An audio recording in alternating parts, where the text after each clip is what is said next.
Do you want to be a more empowered citizen, but don't know where to start? It's time to sharpen your civic vision and ignite the spark for a brighter future. I'm Mila Atmos, and on my weekly podcast, Future Hindsight, I bring you conversations to translate today's most urgent issues into clear, actionable ways to make impact. With so much at stake in our democracy, join us at futurehindsight.com or wherever you listen to podcasts. How do you define working class in the United States? That's a great question. That's a great question. I'm very glad to respond. I'll tell you in a moment. I don't know. Can I? Yeah. It's very difficult and complicated to actually pin down class. I've asked most of the guests who've come on the show how they define the working class. Whether or not that part of our conversation makes it into an episode, I keep asking, because I'm interested in how much the answers vary, as much as the answer itself. Through seasons 1 and 2, the responses are things you'd expect. A person's level of education, type of job, or income. Sometimes it's as simple as, if you have to work to survive, you're working class. Since this show seeks to amplify working class issues and voices, particularly in culture and politics, it seemed like it was time to devote an entire episode to this question. Who is the working class, actually? Welcome to Shifting Terrain. I'm Rachel Rybacek, a working class sociologist who spent a long time thinking about class and race. I'm having conversations with experts and everyday people to amplify the cultural and political issues both capturing and dividing America's working class today. Rachel Sherman is a professor of sociology at the New School in New York City. I have long appreciated her approach to considering social class in the context of wealth, like in her book, Uneasy Street, The Anxieties of Affluence. She has a new book project about class traders who are rich people redistributing wealth. We start off with one seemingly simple question. How do you define the working class? I think a lot of it really depends on what we're defining it for. So if, for example, you're saying like, okay, when we talk about working class versus middle class voters, we're going to use education as the measure of class. But that just means you're asking about how people with different levels of education vote. There isn't one thing that class is, right? Class is always kind of in the eye of the beholder to the extent that it depends on how you define it, like what you're going to see. One way of thinking about class is the kind of gradational way. That's basically about income, where you have people at the top of the income and wealth distribution, the people in the middle and the people at the bottom are sometimes thought of as like upper, middle, and lower class. Talking about working class people in that kind of definition has always struck me as confusing and odd because upper, lower, middle are terms that describe where someone falls on a continuum, as opposed to working as like a totally different thing that's actually opposed to like the owning class or the capitalist class traditionally. And then there are other ways to think about it where you have different categories of class that are also influenced by how much autonomy and sort of managerial capacity people have on the job. So it's about the kinds of jobs that they have. And then you have another way of thinking about class, which is like what people are able to consume. And I think in the US, we often think of the middle class, which is the kind of master trope of the good class in the US, both as being like literally in the middle of the income and wealth distribution, but also as having access to a certain set of goods, right? Often a college education, usually home ownership, being sort of economically comfortable, like having their needs met. And I think that what's happened with the rise in inequality is that people who would have otherwise thought of themselves as middle class are no longer able to purchase like a middle class lifestyle. And that has created all of this confusion. To manage confusion, people often turn to one quantifiable measure. Level of education is a common one, especially for things like polling. But a lot of people define it by money. So what do the numbers tell us?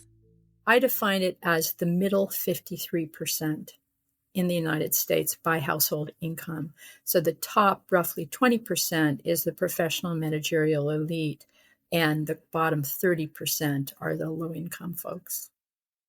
This is Joan Williams, who we heard from in episode 1 with data from her recent book, Outclassed: how the left lost the working class and how to win them back.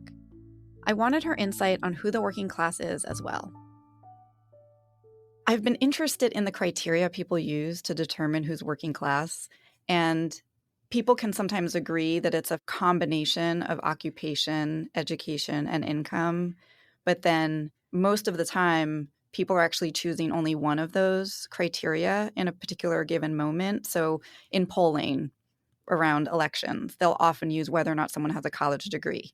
That is the determination. It's very difficult and complicated to actually pin down class. And polling data, usually college, non-college, these are all very rough and inaccurate proxies for social class, but they're good enough. But I find that one of the things that is challenging about talking about class in the United States is that people who are actually part of the top 5 or 2% think of themselves as middle class. So I think it's very important for them to understand who is actually in the middle, and that those are people with incomes that range from $41,000 to $95,000 with a median household income of $75,000. And very often, sort of my crowd on the Brahmin left thinks about the 1%. They're very clear that we are different than the 1%. And they think of themselves as middle class. And then they think of the poor. And they actually don't really even have much language for talking about people who are literally in the middle.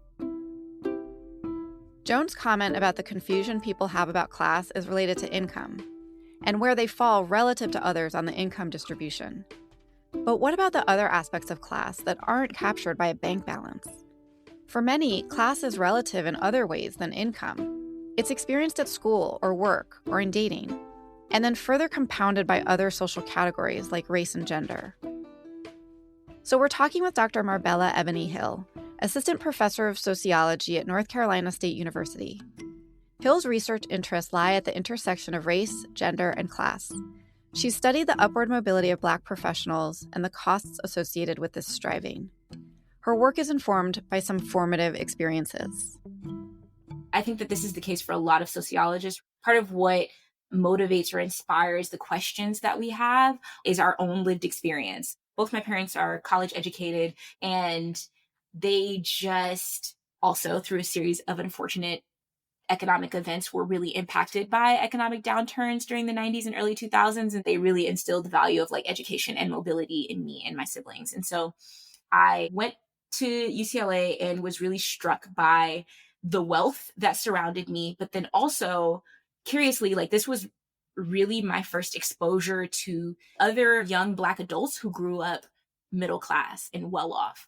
I think that one of the things that surprised me now that I know a lot more about social scientific research is how much people focus on race and race alone, when I thought that really what distinguished me from my peers on campus was my class background. And so while, for example, I had really close friends who were also Black, their parents not only paid for their college, but also they had, money that they could use to meet whatever needs or wants that they had. Over time, I kind of distilled those interests down, or recognized that what I was really interested in was this relationship between class pursuits and familial pursuits. And so a lot of my participants said that they were the first or the only or one of 2 Black folks in their workplace or in their classes when they were in school. In terms of class being relational and how the sort of relational nature of it shapes aspirations, like this is very much a part of it. Because they were navigating these environments, they were exposed to things that their parents, their grandparents could never even imagine. And so it opens their eyes to sort of the possibilities of privilege, of advantage, of high incomes. And they want that. And not just material things, but they want the freedom. They want financial freedom. It's assumed that because they're college educated, because they have relatively high incomes, that race as a factor is less relevant. But in actuality, it is as relevant as it is for their lower status counterparts, if not more, because in their day-to-day experiences, in their day-to-day lives, they are interacting with white Americans and just non-Black Americans more frequently than their peers who live in predominantly Black neighborhoods and navigate predominantly Black social contexts. So the same way that I'm arguing that the Black upwardly mobile have been rendered invisible, I think the same is the case for the white poor and working class, because they don't fit neatly into this story of white privilege or this assumed relationship between race and class in this country. No eyes have been on them. And I think sociologists are implicated in this as well, because when sociologists study poverty, which so many do, the group that they focus most on are the Black poor. And they often put them in relation to, or situate them in relation to, a white middle class. So it's the Black poor in relationship to the white middle class. And there are so many groups in between that we totally ignore. And we hold the white middle class and literally define them as the dominant group. One could argue that there is a more obvious dominant group in the United States, based on numbers alone, the working class. But as we've been talking about, there are long-standing divisions that make it seem impossible to capture everyone in a unified group. So while this entire episode could stay focused on big picture research, I think it's just as important to hear from some other experts, working class people. My name is Rio Sol. My pronouns are they, them, el. I live in Atlanta. That's Muskogee Creek people land. And for work, I am a chef. What kind of food do you make? Well, I have my own business and I do Mexican food, but I currently work for a friend and she's Korean, so we do Korean American brunch over there. Can you say a little bit about your background? I grew up in the suburbs of Chicago for 10 years, in Mexico for 3 years, back in Chicago for 2, and then our whole family kind of migrated to Florida when I was 15. And it's always been like living with tias or abuelas, very intergenerational. I don't have like many memories of us living not with someone in my family. How do you define working class, or what is it to be working class?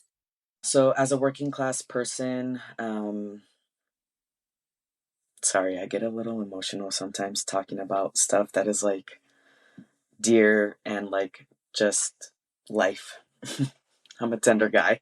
But yeah, so for me, being a working class person and coming from that place means that I personally have to navigate a lot of intersecting challenges. It's dealing with poverty, it's dealing with limited resources, and on top of that, it's like a fight against racism, for me personally, transphobia, queerphobia. It's all of these intersections that are complex and hard and exhausting. And at the same time, it's giving me just like a fight, right? For life, for myself, for my community, to be in all of these intersections of what it is for me to be a working class person. How do you determine your class or somebody else's? I think for me, it's definitely based off of education and money. Someone who has a degree, right, who went to college is a different class than I am. I don't even have a high school diploma. So that, for me personally, has always been the biggest class war in my own head of like who was quote unquote better because of an education. It's interesting because there's a college degree from, a state school, and there's a college degree from Harvard. Mm-hmm. And the outcomes for those people are really different, statistically, dramatically different. So what is it about the degree that, in your mind, is the deciding factor? I think it's whether you went to community college or you went to Purdue, it's still access, right? For me, I had to work to survive. So there was never an opportunity to even go to community college or even an idea that that's something that I would want to do because I've been working since I was 13. So I'm thinking about the other thing you mentioned, which is income. And so what is the threshold for income for where somebody is then like middle class or they're upper middle class? Someone who does not live paycheck to paycheck, someone who has even $100 in their savings account, and someone who isn't worried about maybe if they're going to be able to pay the water this month or the gas this month to make sure that there's enough food on the table is a different class. Yeah, sometimes I think about it in more of the ways of like ease and choices as opposed to like which degree from which school. Yeah. And the ease to know I have money to buy food and pay for my housing and not have it be a stress and anxiety. Right. And that's where I actually also I think a lot about wealth and debt and like how much debt becomes a very heavy burden emotionally and psychologically. Can you say what is the kind of common struggle or common issues that people are having that you think of as working class? Within my community, I think it's still the struggle of every day of just like surviving capitalism. And it is being talked about how we're making it, but we're hardly making it out here. So that's how I'm able to just know that a lot of us are in this together and we are working class and whew, it's hard, but we're doing it. What is so beautiful to be a part of and partake in and witness is that even though we are working class and that we are fighting to survive capitalism, the generosity of those of us that get it is so beautiful to behold. Because I might come home from work with some extra food that they might have had to throw away, and I will feed our home and I will feed my community. I will feed houseless friends on the way home. And that's because there's resources to do that. And so when there are resources within our community, the generosity goes a really long way. There's another form of generosity I heard about from Olive, a bartender in Cleveland, Ohio. For over 10 years, she's listened to lots of stories about the day-to-day lives of her customers. I will say, I think there's a lot of benefits to it because people come to bartenders when they're in the best parts and the most negative parts of their lives. And if you just take extra time in your day to actually listen to somebody, that can be life-changing for the person that you're talking to. What are you hearing from people? And I'm thinking just like regular, everyday people. What have they been talking about lately? I have had people explain that they're having a really hard time financially. Most people that I know have 2, some have 3 jobs. And actually, I was thinking about it and I realized that I only know one person in my area under the age of 40 that has no roommate. Most people, they're living with their partners and multiple roommates. I'm finding that people are experiencing more desperation to be able to stay in the homes that they are in, even though they are working incredibly hard, because things have just gotten too expensive that they can't comfortably live by themselves. So it's within the last 2 or 3 years that I've been hearing that more often. Can you tell me some about your background, where you grew up, how you grew up? I grew up with a nomadic lifestyle. I didn't really live in any particular place for too long until I was about 16. And I got to experience quite a lot of different points of view. I was lovingly taken in by a lot of different people in the community. And yeah, I was basically just raised kind of everywhere by a lot of people that were wonderful people that chose to take me in for the times that they did. What was the class position of these different people? Most of them were all working class, and a couple of the families were immigrant families. And I really got to understand community the most from people that were in the working class. I think that they were more willing to help somebody that needed help and to do the right thing. So it's worth noting that you lived with some immigrant families because you're white. Correct, yes. But they treated me like I was, and arguably they treated me with a lot more love and respect and care than a lot of white families that I saw. But I think that when people have to work very hard to be where they're at, I think that they see and recognize struggle in other people and they want to bring them where they're at. And I think it's a beautiful thing. What are the values you think working class people hold that maybe middle class or rich people don't have? There can be outliers for everything. However, I do believe that working class people, we work really, really hard. And a lot of times we are in jobs that we are working more directly with our communities. And I think that when you have to work so hard to get through your days, you see other people also working hard and you want to help them in ways that you can. I think that it really fosters a sense of community amongst all of us and a lot of empathy and understanding between people. So how do you define working class? Probably not well. To me, working class is, I don't know, like more of the jobs that people generally look down upon, but there's nothing less or demeaning about working these jobs by any means. Honestly, I think a lot of it is skilled labor. Being in the service industry for a lot of my life, I have seen a lot of people try to step in and do that.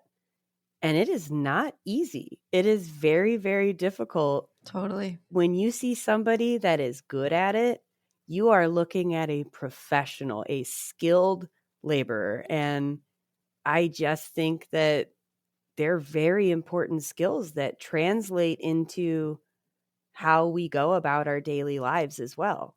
So when I asked, how would you define working class? You're like, probably not very well. It's very common that people, part of why we're doing this episode or even the show is to amplify class. And in the United States in particular, it feels like this moving target of, well, is it your job? Is it how much money you make? Is it what kind of education? Do you have a college degree?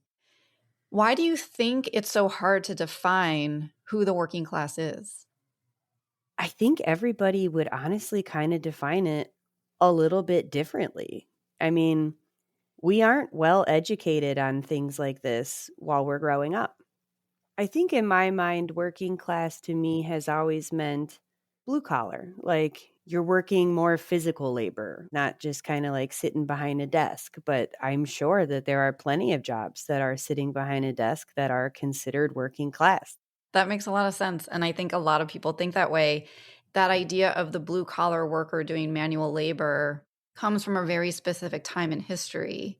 But what about the nurses and the teachers in the public elementary school or middle school or high school, or like a receptionist, administrative assistant? What does it mean now to be working class when the economy has changed and affordability has changed as well? Mm-hmm. I don't think I've ever really thought about it as deeply as I'm thinking about it now, actually. But all of those jobs that you just listed, yes, I absolutely would consider those to be working class jobs as well.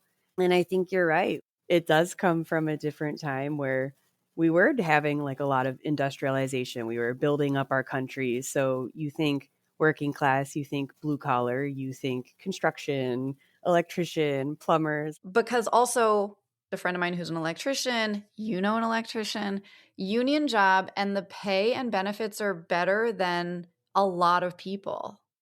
So actually, I am waiting right now to join the union that my husband is in. And I didn't understand a lot about unions growing up because, frankly, most of the stuff that I heard about it was negative. And I think that that's purposeful because when you have a collective group of people who are coming together to watch out for each other, of course they don't want us to do that because then they have to give us more rights. But frankly, after spending 10 years with somebody that is in a union, in a very strong, well-functioning union, I see how much that benefits him and the people that are within that union.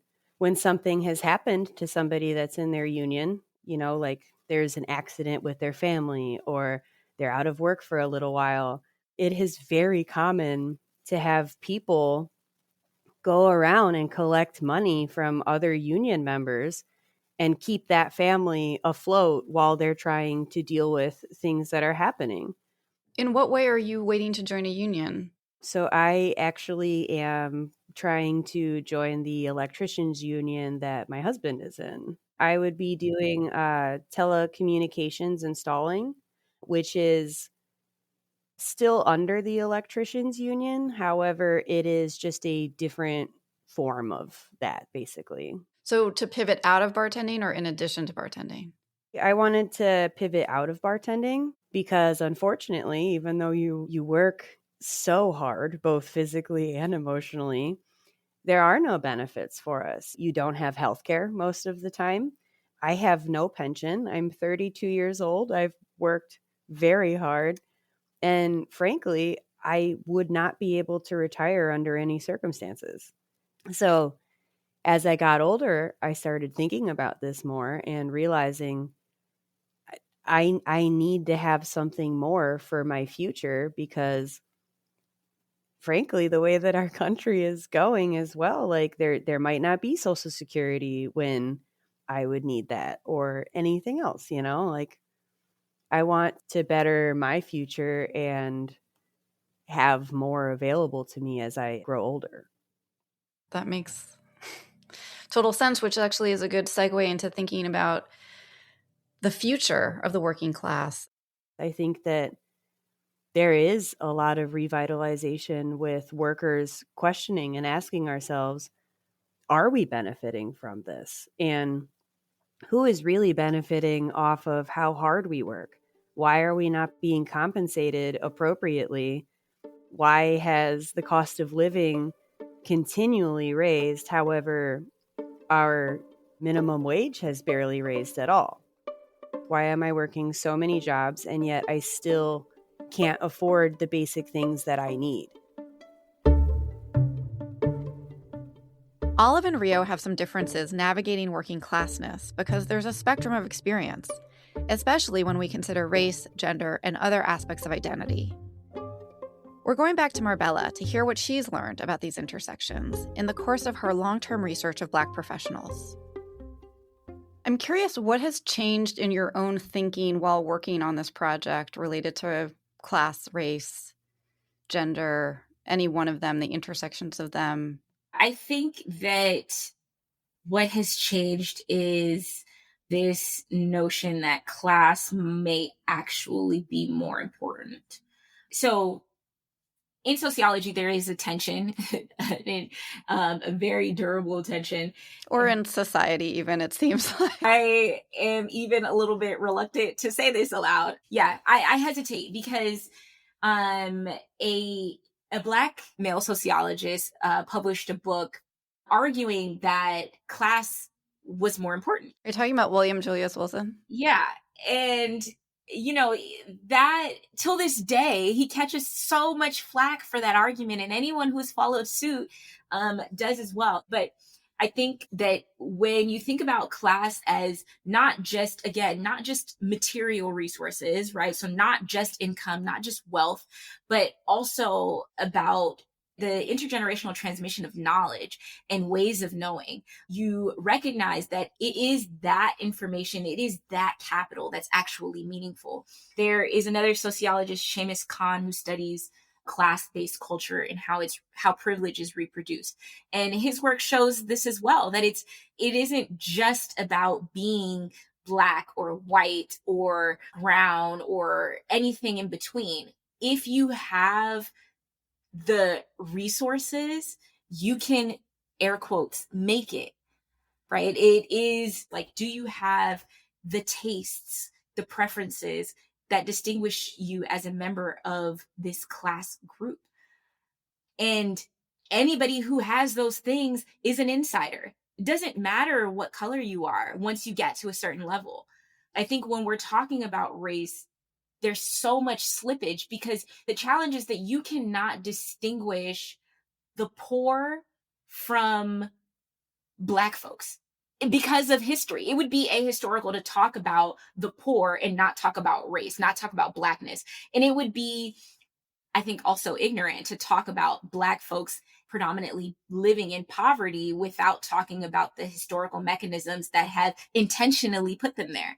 And so people focus so much on race because of phenotype. It's like you can look at someone and you can peg down whether or not they're Black, but you can't always necessarily tell their class status. So it's easier to read race than class. And I think that's why we do it, because of convenience.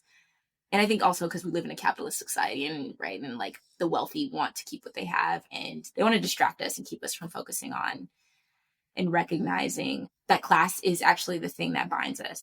I think that it has a lot to do with what Karl Marx argues about class consciousness and how the working class, like if we recognized that as working class folks, we have more in common than we do differences, or than our racial differences might lead us to believe.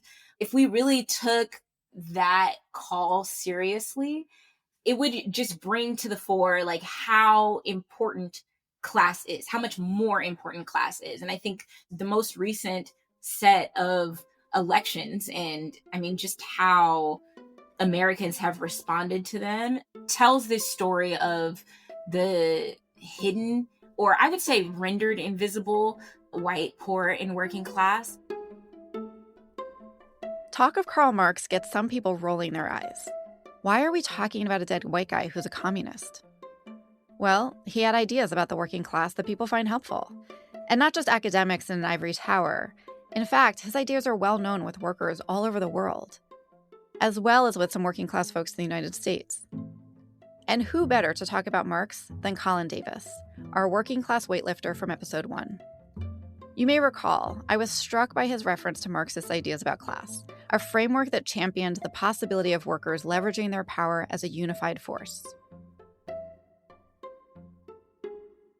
And how do you define class? What criteria are you using to determine what it is for yourself or somebody else? Personally, it's like a owner versus worker, and the owning class is the people that own the factory that you work in, or own the car that you drive that you pay a payment on every month. And then there's the rest of us who are exchanging time for money or labor for money. And that's the easiest split that I see, is do you make your money through labor and through exchanging your time, or do you make your money through just owning things and those things making you money all the time? Well, what about like a software engineer who's making $300,000 a year versus you installing cabinets in someone's house for $15 an hour?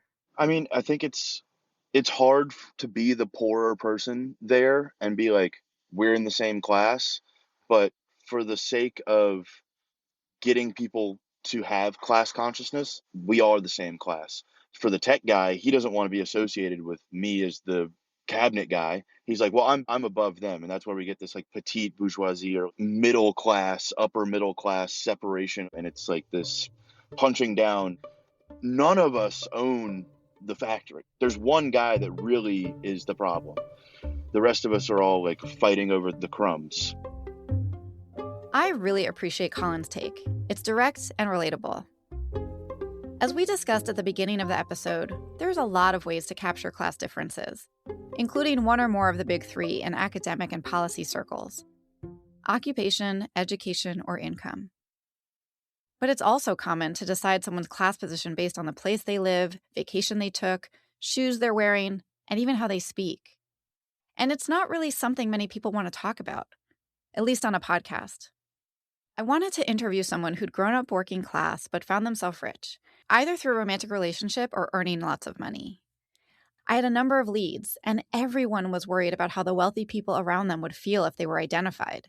In one case, the person felt anxious that her very rich boss and coworkers might hear the episode only to learn how hard she works to mask her feelings of inadequacy, to the degree it can be masked. Because we've also talked about how class is in our bodies, mannerisms, and personalities, and our feelings. There's any combination of thoughts and feelings like judgment, guilt, shame, resentment, or anger when people talk about class. We can get into how much more money comes with a college degree versus a high school diploma, whether your job is creative while mine is tedious, and talking about these differences is important. We should. But it's also a distraction from the point Colin is making.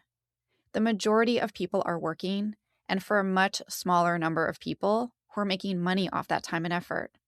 Of course, there's an argument to be made that the boss should get more because of the risk they took as an owner, the investment they made to build a business. But does that justify exploiting the workers who make the business run? Maybe the better question than defining who is the working class is what is the defining characteristic of the working class? And the theme that comes up again and again in these conversations is continually working together. But not just in the obvious working at a job kind of way. The work of looking out for and caring for your people and their people. There is a web of concern and help that isn't organized by a nonprofit or a trendy mutual aid project. It's regular life. In the absence of money or power, it's togetherness that helps with survival. And as the government and corporations and AI strip away more and more from the middle 53%, the realization will set in that we have to stand with each other. Which brings me back to Rachel Sherman's point. What are we defining it for? Could defining the working class help with the staggering levels of inequality that seem to be accelerating in historic ways? Because the future of work doesn't look bright. The scarcity dynamic is really intense because there's not always work available. When there is, workers feel pressure to work 12 hours a day or whatever until it's gone. They're always competing with each other. There's an incentive for the platforms to have a lot of people so that work is kind of scarce and have people always on call when they're needed. That's coming up on the season finale of Shifting Terrain. Shifting Terrain was executive produced by Amanda Cowper and myself, Rachel Rybacek, audio mixing by Tina Toby Mack. Thank you to our guests, Rachel Sherman, Joan Williams, Marbella Eboni Hill, Olive, Rio Sol, and Colin Davis. You can find us on Instagram at Shifting Terrain Podcast. Also, we'd love it if you'd rate, follow, and share the show. If you really want to understand critical race theory, you have to go back in time. Their mission was to reestablish white domination, and they did that by monitoring every book in every classroom in the South.